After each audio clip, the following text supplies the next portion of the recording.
4 trending ഓഹരികൾ. 1 Steel Authority of India Limited. 2 IRCON International. 3 Parag milk foods. 4 GMR infrastructure.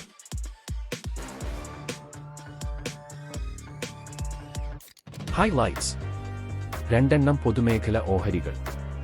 Technical analysis അനുകൂലം. മുൻനിര ബ്രോക്കറേജുകളുടെ നിർദ്ദേശം.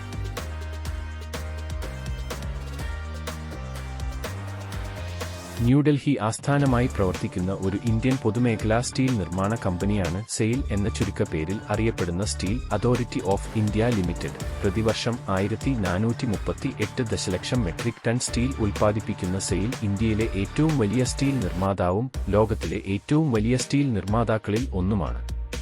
കമ്പനിയുടെ ഹോട്ട് മെറ്റൽ ഉത്പാദനശേഷി 2025 ഓടെ പ്രതിവർഷം 50 ദശലക്ഷം ടണ്ണായി ഉയരുമെന്ന് പ്രതീക്ഷിക്കുന്നു.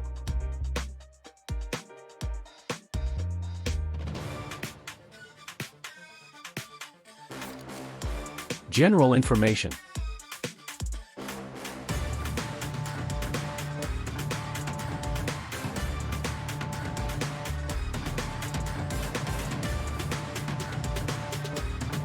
സെയിലിന്റെ സ്റ്റോക്ക് അതിന്റെ ഏറ്റവും ഉയർന്ന നിലയിൽ നിന്ന് ഒരു തിരുത്തൽ അനുഭവിക്കുകയും 38% ശക്തമായ പിന്തുണ സ്ഥാപിക്കുകയും ചെയ്തു.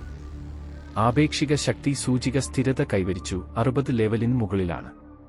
കൂടാതെ സ്റ്റോക്ക് 50 ദിവസത്തെ പ്രതിദിന മൂവിംഗ് ആവറേജിന് മുകളിൽ വ്യാപാരം തുടർന്നു.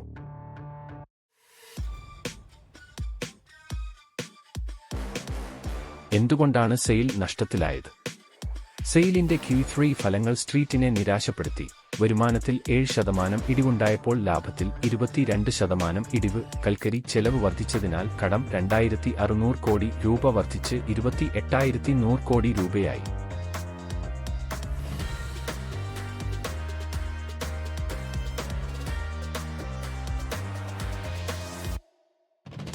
സെയിൽ ഓഹരിയുടെ ഭാവി എന്താണ്? സ്റ്റീൽ അതോറിറ്റി ഓഫ് ഇന്ത്യ പ്രതിവർഷം 22% വരുമാനവും വർദ്ധിപ്പിക്കുമെന്ന് പ്രതീക്ഷിക്കുന്നു. EPS പ്രതിവർഷം 21% വളർച്ച പ്രതീക്ഷിക്കുന്നു. 3 വർഷത്തിനുള്ളിൽ ഇക്വിറ്റിയിൽ നിന്നുള്ള വരുമാനം 7% ആയിരിക്കുമെന്ന് പ്രതീക്ഷിക്കുന്നു.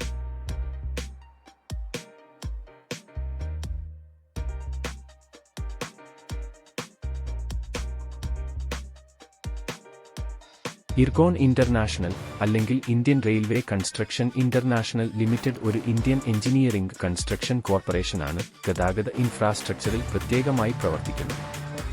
1956 ഇന്ത്യൻ കമ്പനീസ് ആക്ട് പ്രകാരം ഇന്ത്യൻ റെയിൽവേ 1976 സ്ഥാപിച്ചതാണ് പൊതുമേഖലാ സ്ഥാപനം.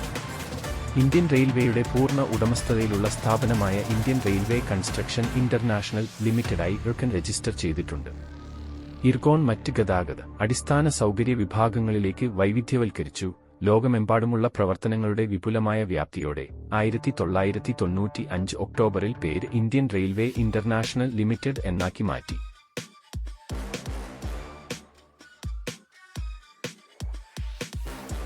Technical performance.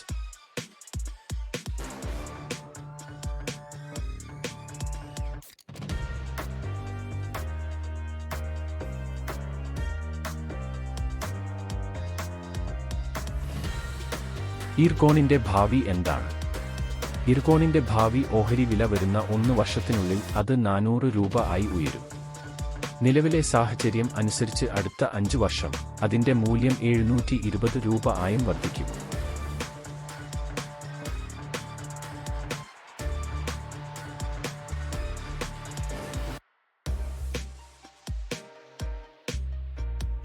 പാലും പാലുൽപ്പന്നങ്ങളും നിർമ്മിക്കുകയും വിപണനം ചെയ്യുകയും വിൽക്കുകയും ചെയ്യുന്ന ഒരു ഇന്ത്യൻ കമ്പനിയാണ് പാരാഗ് മിൽക്ക് ഫുഡ്സ്. ഗോ എന്ന ബ്രാൻഡിന് കീഴിലുള്ള ഇന്ത്യയിലെ ഏറ്റവും വലിയ രണ്ടാമത്തെ ചീസ് നിർമ്മാതാക്കളാണ് കമ്പനി. ഗോവർദ്ധൻ എന്ന ബ്രാൻഡിന് കീഴിലുള്ള രാജ്യത്തെ ഏറ്റവും വലിയ പശുനെയ്യ് നിർമ്മാതാക്കളാണ്. 2015 കമ്പനി വേ പ്രോട്ടീൻ പൗഡർ നിർമ്മിക്കാൻ തുടങ്ങി. അതിനുശേഷം ബ്രാൻഡ് പ്രോട്ടീൻ പൗഡർ ഉൽപ്പന്നങ്ങളും പുറത്തിറക്കി.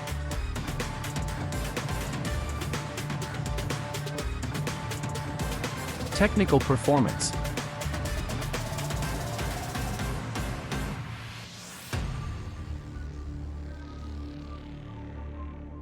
Technical performance.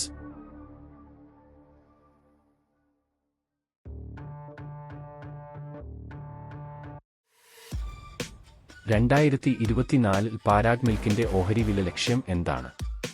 2024 ₹300 എന്ന പ്രാരംഭ ലക്ഷ്യത്തോടെ പാരാഗ് മിൽക്ക് ഫുഡ്സ് ലിമിറ്റഡ് ശക്തമായ വളർച്ച കൈവരിക്കുമെന്ന് പ്രതീക്ഷിക്കുന്നു.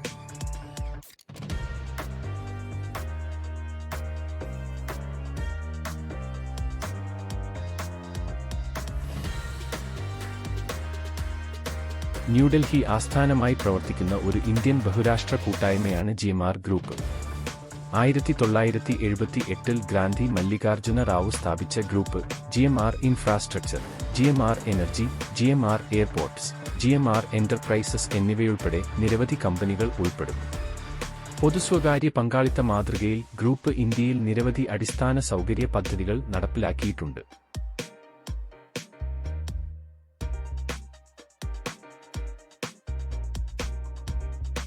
General information.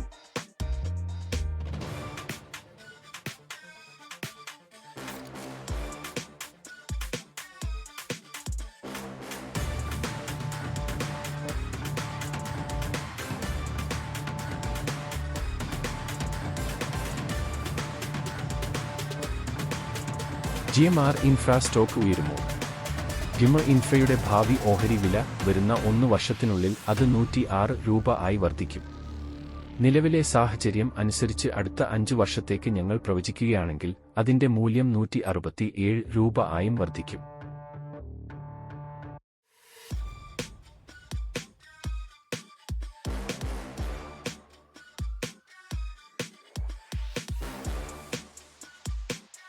Conclusion.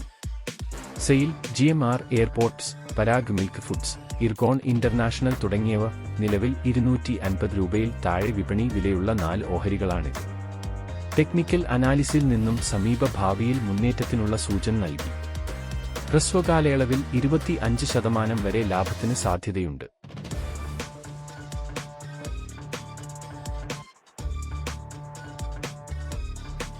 Thank you.